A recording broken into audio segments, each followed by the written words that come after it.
Trichy SRM விடுதியை காலி செய்வது தொடர்பான உயர்நீதிமன்ற மதுரை கிளையின் உத்தரவை எதிர்த்து உச்சநீதிமன்றத்தில் மேல்முறையீடு செய்யப்பட்டுள்ளது. திருச்சி காஜாமடையில் தமிழ்நாடு சுற்றுலா வளர்ச்சிக் கழகத்திற்கு சொந்தமான இடத்தில் எஸ்ஆர்எம் விடுதி உள்ளது. 30 ஆண்டுகள் குத்தகை முடிந்ததை அடுத்து இடத்தை காலி செய்யுமாறு சுற்றுலா வளர்ச்சிக் கழகம் நோட்டீஸ் அனுப்பியது.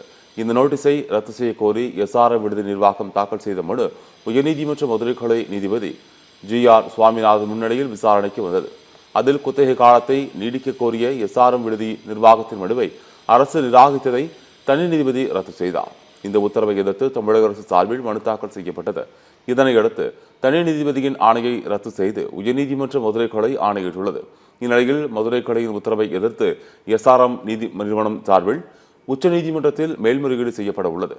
ஒரே நாளில் விடுதியை மூடி ஊழியர்களை வெளியேற்றினால் விடுதியை நம்பியிருக்கும் பல்லாயிரக்கணக்கான ஊழியர்களின் வாழ்வாதாரம் பாதிக்கப்படும் என விடுதி நிர்வாகத்தினர் தெரிவித்தனர்.